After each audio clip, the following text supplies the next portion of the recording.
Hello, friends, and welcome back to Malicious Compliance Stories. I was entertained, and I'm glad the guy got shown that his insensitivity and lack of observation and patience affects others. You show good judgment, OP. Thanks. And cheers.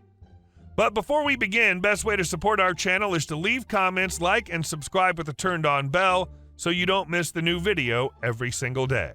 Here we go. Are you slow or something? Me. Yes, actually I am. Quick preface. I was in a very serious car accident a little over a year ago. This left me some brain damage, nerve damage, etc.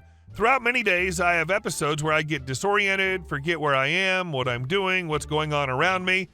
I used to do heavy manual labor, but am now working at a well-known department store with aprons of a certain citrus variety. A couple days ago, I was shopping at our store with a friend in a black and orange hooded flannel. I love flannels and have this exact one in multiple colors, but this one was the only clean one at the time. I'm approached by a middle-aged man carrying a small metal piece related to light bulbs. Well, at this certain point of our trip, I was starting to have an episode. My body got really hot. I zoned out quite a bit and was just overall not there 100%. He asks me where he can find a replacement for this piece, and I point toward the hardware department, even though I was off duty, not in uniform, and clearly shopping myself. Where I pointed seemed to confuse him, and he muttered something under his breath while giving a really puzzled look, but goes anyway.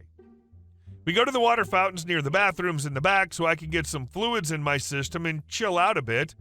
When we continue shopping a few minutes later, who passes us? None other than puzzled look man complaining about stupid employees and blah, blah, blah. Oh no, it's about to go down. At first, he stops a few feet away from me, looking around, clearly searching for the stupid guy who sent him over to the hardware department, until he realizes I'm standing right by him. He locks eyes with me, and the conversation goes as follows. Man, are you the one who sent me all around the store looking like an idiot? Me. OMG, I'm sorry. I was confused by what you showed me. Man, it's a blank.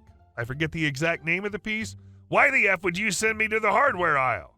Are you R-word or something? Is this one of those programs? Me. While customers are starting to notice the commotion, I'm sorry, man. I'm not even working right now. I'm just trying to enjoy my day off. I didn't mean to send you to the wrong place. At this point, another employee walks up and tries to defuse the situation, seeing me, their subpar mental capacity coworker, and a fuming customer in a situation. Coworker to him, what seems to be the problem? Man. Thank God. Are you R-word too? Or do you think you can show where I can find this? Gestures to the small piece in his hand. Me. Sir, I understand you can't know this, but I am a bit slow at times. I have fairly severe brain damage, and also, as I said before, it's my day off. Gesturing at coworker's apron. When I say this guy turned white as a ghost, I crap you not. White as a ghost. Mouth agape. It was glorious. After this, everything dies down a bit, and I bask in the small win. I know this isn't as eventful as most stories and will most likely get buried or taken down as I technically do work here, but nonetheless, this subreddit is the first place I thought of as it all unfolded. One last note. Sympathy is never something I seek. I'm very high-functioning and work with someone who truly has a rough condition, so I don't take advantage of it. But I couldn't stand this man talking to anyone like this. I just imagined him saying it to someone much more emotional than I, and it broke my heart. When the man with brain damage accidentally sent the customer to the wrong aisle, he said, "Sorry for the mix-up. I'm not wired correctly today." And our second story. I'm not authorized to go get water? All right. Now, before I start, here's a bit of context for this situation. I work in the boat industry as an engine tech and parts painter. I know quite a broad range there. Anyway, the company I work for is quite old, and the building I work in is even older. The heating system is trash, and we really lack anything in the way of air conditioning, and it's boiling outside right now. Earlier today, I had started overheating really quickly as the temperature rose in the building. I have a medical condition where my body can't regulate temperature well, meaning I'm at risk of passing out. I was going to go get a bottle of water from the fridge to help me cool down when I was stopped by one of the company's managers. Let's call him Kyle for this story. Kyle, where are you going? Me. I was only going to go get some water. Kyle, you're supposed to be working right now. You can get the water during the coffee break. Me, I don't think you understand that I can actually be in danger from this heat right now. So could I please go get 1 bottle of water? Kyle, no, you're not authorized to leave your work before the clock strikes. Now shut up and get back to work. Me, roger that. Keep in mind that this conversation was held in front of my coworkers. I got back to work, making sure to put on some extra coal just to make sure I made up for lost time. Basically, I was forcing my body into shock, and heat stroke was just around the corner. Fast forward around 30 minutes, I had to tell my coworkers through my strained breath that I don't feel too good, which was actually even worse now, as I was working on deck of one of those boats, give or take 3 meters above the floor. When I made my way towards the ladder to climb down, I only got out a very strained, "Oh, crap," as I fell off the back and was headed straight for the concrete floor below me. Lucky for me, some coworkers reacted fast enough and managed to catch me before my head was split open on the floor. I woke up in an ambulance around an hour later. The EMTs were checking my vitals and were actually helping me. My boss came up to the door and asked me what happened. I told him exactly as I told you guys, and I also told him to check with my coworkers if he didn't believe me. Long story boring, I was brought to the hospital for a checkup just to make sure I actually didn't suffer any kind of trauma from the fall. A buddy of mine came with me to make sure I got there and back safe. A few hours passed and my buddy got a call. He picked it up and it was Kyle.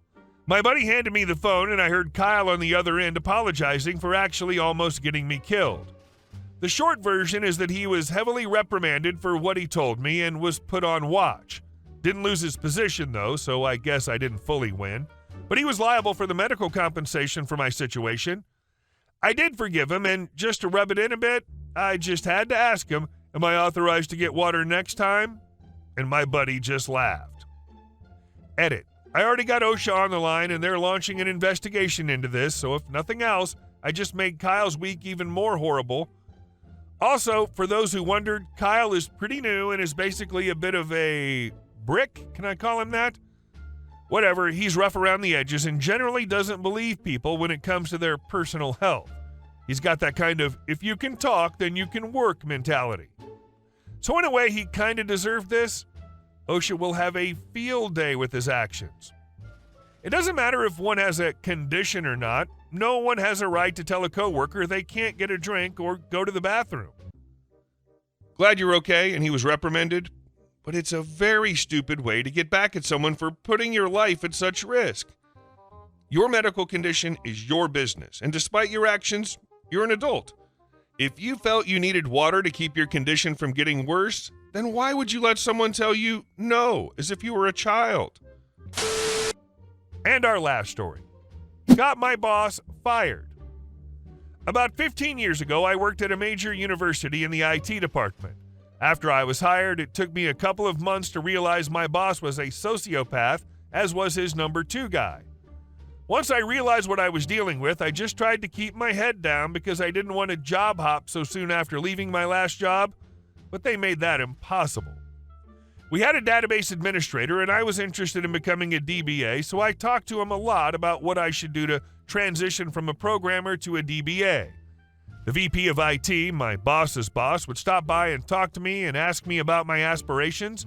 So I told her about wanting to be a DBA and that I was actually taking night classes so I could.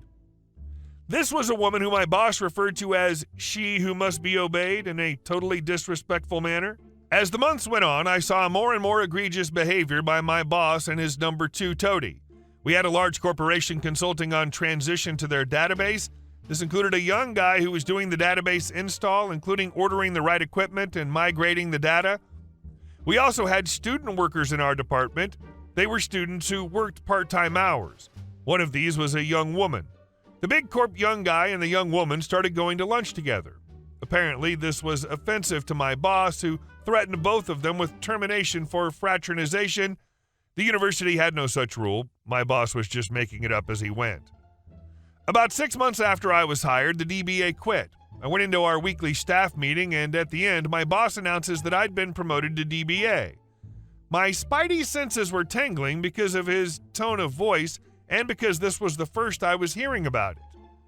After the meeting, I went to his office to thank him and tell him I really appreciated the chance. He was very angry. Apparently his boss had made him promote me. I had no idea. The next thing I know, I'm being called into my boss's number 2 guy's office. He tells me that performance reviews were coming up and I would have to be reviewed on job description of DBA rather than the job description of my old position. That is, unless I turned down the DBA position. Yep, he was threatening me to get me to turn down the promotion. I asked him to see the written description of my old position as well as the one for DBA. He couldn't give them to me because they didn't exist. Now, I can be a pretty stubborn bee, and this really pissed me off. I didn't do anything wrong, and now my job was being threatened. Part of my job duties during the 6 months of my employment involved working with the head of every department of the university, including the legal department. I had a good working relationship with every head of every department. So I made an appointment with the university's head counsel. I explained the situation to him, including my boss's boss making him promote me and my boss threatening me with my performance review. I told him that although I was studying to be a DBA, I was really not qualified to be one without some hard work, and if the university didn't want me to take the position, I would absolutely turn it down. I also mentioned my boss's nickname for his boss and the issue with the student worker and the big corp guy. Apparently, the student worker had already filed a harassment complaint, so the head counsel knew about it. He told me I had been promoted by someone, boss's boss, who had every right to promote me, and I should not worry about anything. He said if my boss gave me any more trouble, that I should let him know. A week later, my boss and his number 2 toady were fired. My boss ended up working at a small city college and is there to this day. I pity his employees. I left the university about 2 years later and had a successful career as a DBA. I feel like this is a lesson on the importance of networking and never burning bridges. I hope that boss has learned his lesson after all this. And next time he'll know the consequences.